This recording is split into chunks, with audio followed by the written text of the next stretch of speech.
Cointelpro stands for Counterintelligence Program, primarily run by the FBI as a covert action program against domestic dissidents.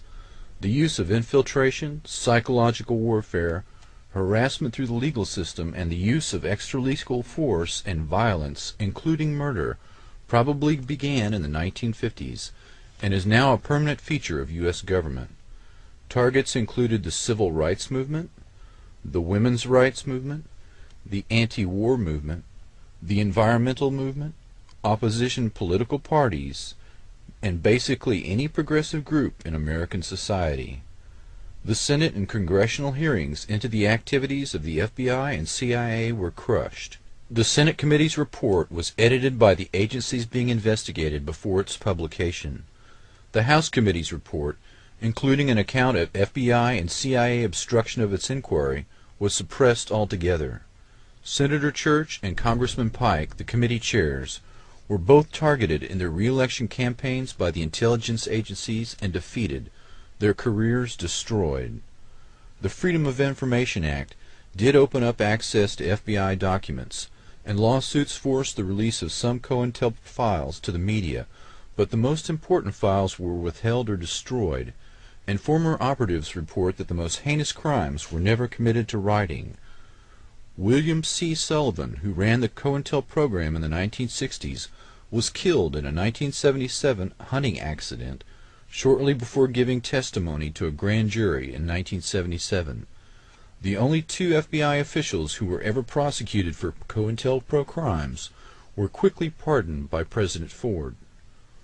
There was an appearance of reform that was largely aimed at placating a weary public that had become disillusioned after Watergate.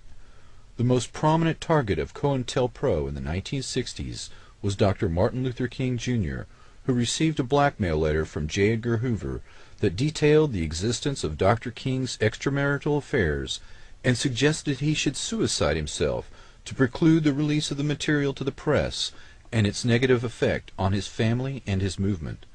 The surveillance of Dr. King included the 112th Military Intelligence Unit and even the use of U-2 spy planes to take photographs. Dr. King was marked, barely a month before his murder, for elimination as a potential messiah who could unify and electrify the black movement.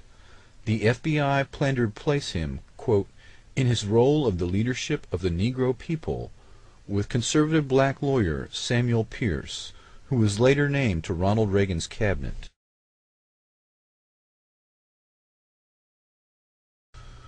The theme of forced suicide is repeated on others targeted by Cointelpro. Jean Seberg was an actress involved in civil rights. Her husband received a forged letter from the FBI detailing a fictitious affair she was supposedly having with a black activist.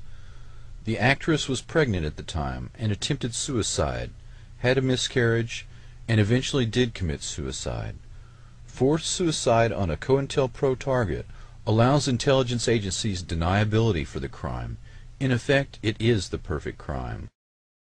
A total of 2,300 officially approved COINTEL actions were admitted to the Senate Intelligence Committee, but thousands more have since been revealed. Ultimately, FBI documents disclose 6 major programs. FBI operatives were directed to disrupt meetings of targeted groups, spread rumors, inflame disagreements over what people normally fight over, money, politics, race, gender, sex, and to exacerbate rivalries and jealousy, to lead activists into unnecessary danger, and to set them up for false prosecutions.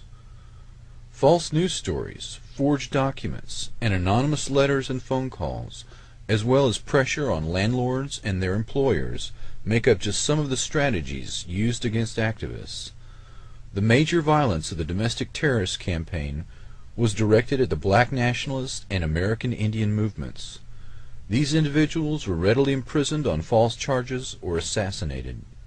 British Commander Frank Kitson first codified counterinsurgency operations theory in his book Low-Intensity Operations, Subversion, Insurgency, and Peacekeeping, and he insists that infiltration and psychological operations be mounted against dissident groups in normal times before any mass movement can develop. These tactics were adopted into Cointelpro against American citizens in peacetime, with considerable energy spent ensuring that the different progressive groups did not link up and cooperate. Specifically, the anti-war movement, composed of suburban white youth, and the black nationalist movement. There was also a major effort to preclude African American leaders from linking up with leaders in Africa. Infiltration of the KKK by the FBI reached 10 to 20% of its membership at the height of the civil rights struggle, and these assets, along with neo-Nazi party members, were used to attack civil rights workers and activists. COINTEL operations are presently being incorporated into the development of microwave and radio frequency radiation weapons. Dissidents that in the past were visibly attacked or assassinated in a traditional manner are now targeted for elimination using electromagnetic weapons. These internal dissidents are used as human guinea pigs and experimental subjects in terminal experiments that are designed to force a suicide, incarceration, or premature death due to the effects of ionizing and non-ionizing radiation. These political assassinations are accomplished with invisible bullets that leave no obvious injuries. The driving of a target to suicide using microwave hearing as well as other techniques is perfectly deniable because these individuals are tormented invisibly, unable to seek help from the psychiatric community due to the symptoms of the attacks mimicking symptoms of schizophrenia that naturally affect several million Americans. Thus, the intelligence agencies have achieved perfect deniability for their crimes.